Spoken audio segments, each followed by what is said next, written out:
What's going on, everyone? Welcome back to Backyard Barbecuing.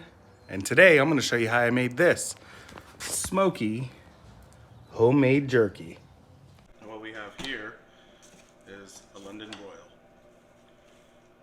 Typically you'd use something like a top round or bottom round, something that doesn't have a lot of fat, but in this case we're using a London broil. It has some fat on it, so we'll go ahead and trim that up and trim it out, and let me show you how to do it. So you just cutting fat out, putting the jerky kind of in the direction or the shape that you're going to want it in. Since we're going to be smoking these little bits and pieces, you can throw them on the smoker, have them for a little pit snack. The fat, if you'd want, you can keep them in your beef fat pile, maybe making sausage, a later video. Little bits of fat, take those off. You don't want to use a lot of fat because fat tends to turn rancid in jerky after being stored for a while. So I want to vacuum seal these and keep them in the fridge for a snack or whatever whenever I feel like having one. So I'm going to take off all these little bits of fat. I'm going to cut this in half, and then we can kind of see that's about how big our jerky slices would be. So I'll cut this in half. So our jerky sheets will be about that big. I'll pop these in the freezer for about 20 minutes. Popping them in the freezer will give you a cleaner cut if you're cutting it at home. If not, if you don't have a slicer, then have your butcher do it. Okay, so now that these things have been chilling out in the freezer for about 30 minutes, I'm going to go ahead and get slicing them. So I've got this thing set for about 1/8 of an inch because we're not making too much of it. You can go with the thickness that you want, but let me get this thing sliced up.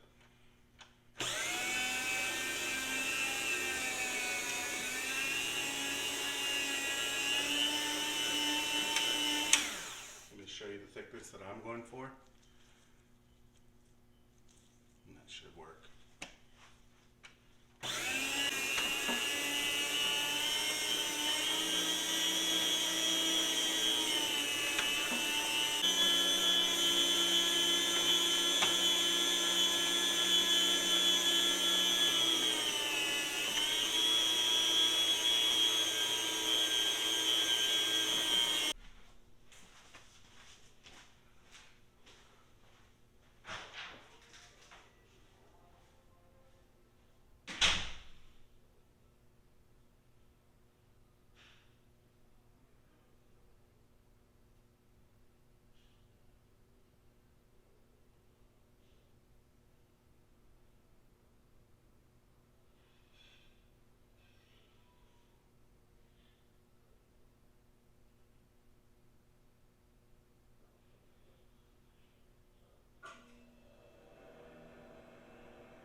Alright, so we're going to go with about 2 cups of Worcestershire, whatever. 1 cup of, let's make it half a cup of some soy sauce.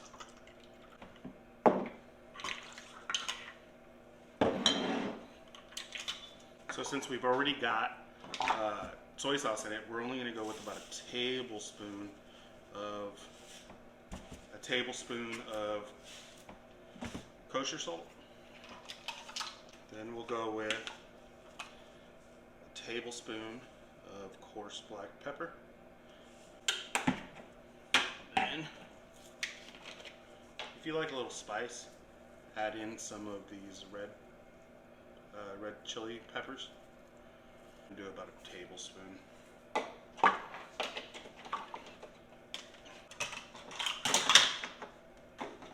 Go ahead and give that a mix.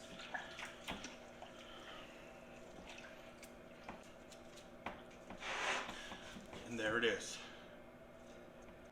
We're gonna leave it in the fridge overnight. But if you don't have the time or you want to hurry up and get it done, sometimes I get like that. Try and give it at least an hour or two. But the longer you leave it, the better your jerky will taste. So I'm gonna leave it in overnight. And I'll check back in with you guys tomorrow.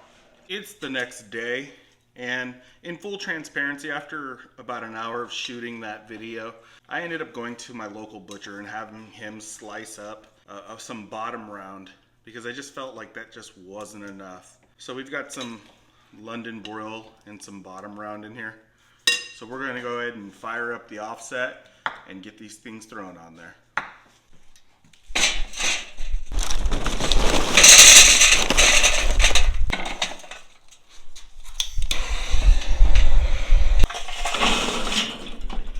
We finally got some post oak today.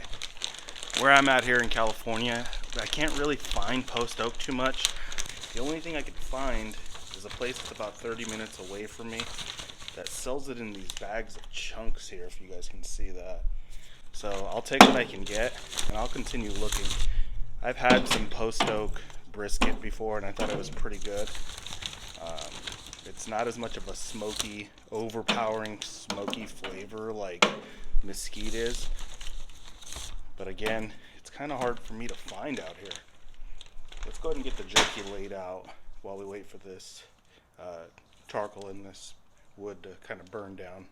All right, so we're going to go ahead and lay this out nice and flat. No pieces touching each other.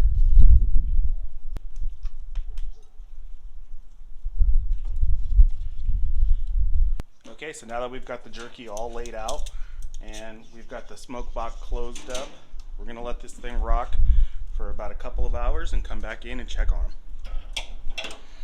Okay, so I've been checking on these pretty regularly. I think these ones here up top got a little bit crispy because of the exhaust. A lot of the heat wants to escape the easiest route possible, so that's gonna be the exhaust. So I've kind of been adjusting them. I did have to move the pieces that were here back this way because they were getting a little bit too charred. I think that was a couple of these here that I had to move back. About an hour in, I've added in some mesquite chunks just because I felt like, you know, it wasn't gonna get smoky enough. But we'll keep checking in on these. All right, so now that we've got all this jerky pulled off, let's go ahead and give it a try. So personally, I really like when jerky pulls apart like that and you could see all the fibers in the meat. So let's get and give it a shot.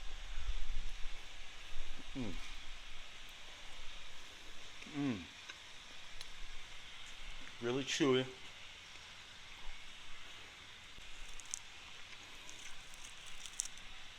Alright, so what would I change about this jerky? I think I might add a little bit more salt next time. Also, maybe some teriyaki to go with it. It'd give it a little bit tastier bit. But I really enjoy making my own jerky. I don't know. I've seen some videos online. I don't know if it's actually cost effective to make your own jerky. But the benefit of it is that you can tailor it to how you like your jerky to taste. And to me, this is my favorite type of jerky. Like I said, you just pull it apart and you get those fibers in there. Now that's what jerky is supposed to look like, in my opinion. That's going to do it for today's videos. So that's going to do it for today's video. I'm going to go ahead and vacuum seal up what I ain't going to eat today and have it for a later snack. So until the next time.